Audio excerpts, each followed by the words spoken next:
Hello YouTubers, good morning. It's Rob Muffet. Guys, today we're going to have a video on pea soup. Pea soup for a poor person. Poor person's pea soup. This is a very inexpensive meal. The reason I'm doing this, I'd stopped doing recipe videos, but I thought I'd do this one because it's such an interesting item. Pea soup is extraordinarily quick to make. It's extremely nutritious and it's very, very inexpensive. I'm surprised people don't make it more often. Today I'm going to show you how inexpensive it can be made and how delicious if you do it the right way. This is what I've started doing. In the morning I eat larger meals than the breakfast and have smaller meals for lunch and a very small meal at dinner time. I'm changing my diet and I started adding soups to my breakfast along with the regular things I eat for breakfast. And one of the things I like to have is pea soup. And I have been having it every morning now for about a month. And I really like it. I have it with whole wheat bread, whole wheat toast. I make this bread here, I make in my Vitamix. I grind up the wheat berries and make my own flour and put it in my bread maker and it makes delicious bread. It's not that great for sandwiches, but it's great for toast. Incredible. But this is what I have every morning with the rest of my breakfast. It was a little bit of pea soup, especially on a cold morning, and it's delicious and it's so simple to make. I've been using as an experiment, I purchased these split peas because they were recommended so highly on Amazon, and they are delicious. They're very good, but they're about several dollars a pound. They're about the most expensive peas you can find on the internet, but they're extraordinarily peas. They're very good, but you don't have to spend that much money. You can get pretty decent peas for a lot less.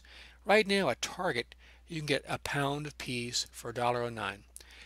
And this pack a pound would make 2 crock pots full. Now I use a 1.5 quart size crock pot. That will last me just about all week, or at least 4 or 5 bowls. And so this would be 2 crock pots full. You use a 1 cup and 4.5 cups of water to make the soup I'm making. So $1.09, but you can even go cheaper than that. If you're a poor person, what you ought to do, I think, is find a way where you can order stuff online if you have a credit card. And this is $10.99 for 20 pounds of split peas. Of course, you have to pay shipping, but if you added in some other things like garbanzo beans and some other items, which are incredible things to work with, you could get your food costs very, very low. So like 50 cents a pound for peas. So your raw materials is going to be very inexpensive for this recipe. And I'm using a old crock pot that's about 20 years old, and you can get these now at the thrift store for about $6. You can get them. I'll leave a link on Amazon. You can actually get them new for $12. That's amazing. This is the peas I buy. They're excellent peas, about the best you can buy, but I don't see how they're that much more better when you consider the price. And it's such a simple recipe. Let's get started.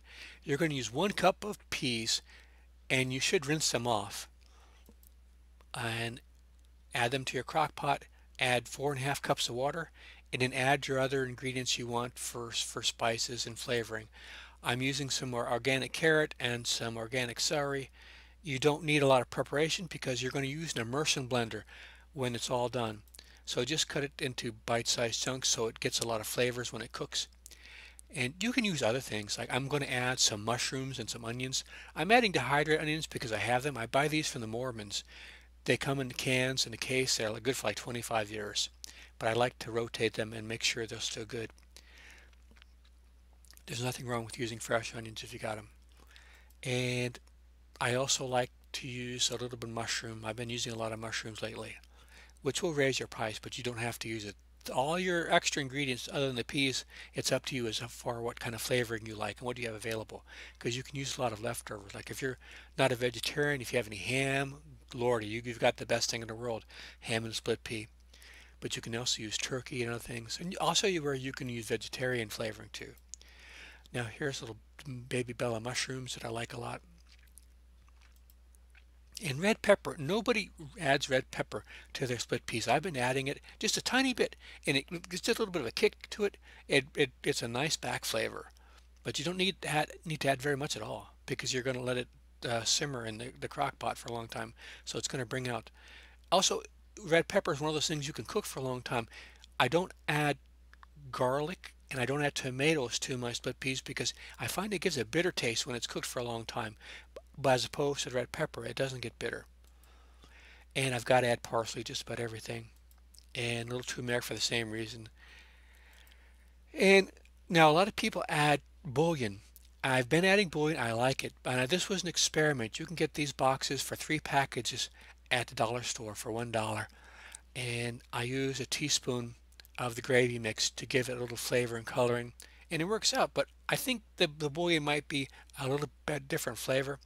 But this, you don't want to make a gravy soup, but you just add like a spoonful, and it gives a little color and a little flavor, and it does smooth it up a little bit, a little more silky. Now this is something I love. Orrington Farms. If you're going to use bouillon, which I have in the past, I use their chicken.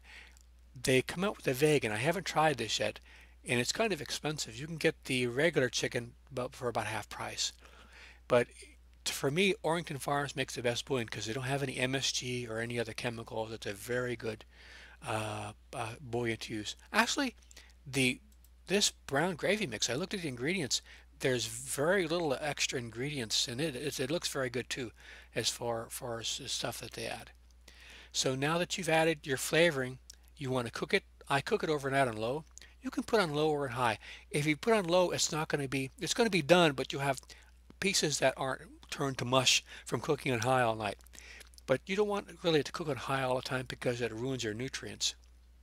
It degrades the nutrition of your food. Not so much the carrots, if you add any carrots, but some of the other things I think it would harm it. But if you put it on low, everything's going to be cooked. Also, you don't need to cook it overnight. You can cook it for daytime for just a few hours. I like putting it at nighttime because I'm lazy, and in the morning it's done, have it for breakfast. But you got to get yourself an immersion blender, or put it in a regular blender. But that's more work because you got to do a little more cleaning. But these are really great. I'll leave a link to one. This is an Oster, but Hamilton Beach makes one for like 21 bucks.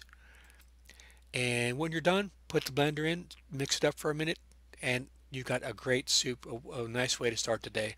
And this will last you for a week. Have it with some toast. I've put it over potatoes and rice. It makes a nice little sauce also. So this is one of the most inexpensive, very tasty, very nutritious, very quick things that you can make for yourself. It's a no-brainer. Also, that crock pot, because you have a small one, it fits in your refrigerator when it's cooled down. So it's a really good way to go. Now, the immersion blender I use is an Oster.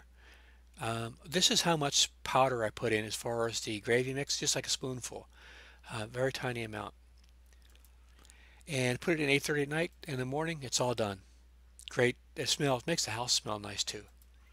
So you can get, I'll leave a link for Hamilton Beach inexpensive blender. It also has for making frosting and stuff and cutting up vegetables. It's a nice little gadget. If you don't have a lot of space in your kitchen, this will do a lot of things for a small amount of space and money.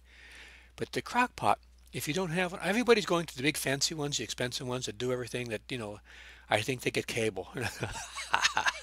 I think they can drive your car, but this is like the cheapest, inexpensive. It's 12 bucks, and you can do a lot with these things, and they last forever. I've got mine for over 20 years, but you can get them used too at the thrift store for like 6 or 7 bucks.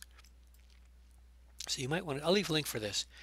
You can make, if you don't have a lot of money, start making soups and become the master of your crock pot. If you don't have a lot of money, learn what you can do with the crock pot and an immersion blender. You can make a lot of wonderful, tasty meals with, if you're poor, if you don't have a lot of money, you can get by if you know what you're doing. All right, guys, I hope this video helps. I put on new videos every week and got over 700 videos. A lot of cool people I feature on my channel, a lot of neat playlists. And I don't do too many cooking videos anymore, but I have a neat playlist of cooking videos I've done in the past, and a lot of other playlists on other interesting things too. Hope you like this video, guys. If you have any questions, happy to answer them. And hope you start making you some soup. And it's about the cheapest, best, flavorful soup I think you can make as far as nutrition goes. All right, guys, I'm rambling. Time to go. Take care.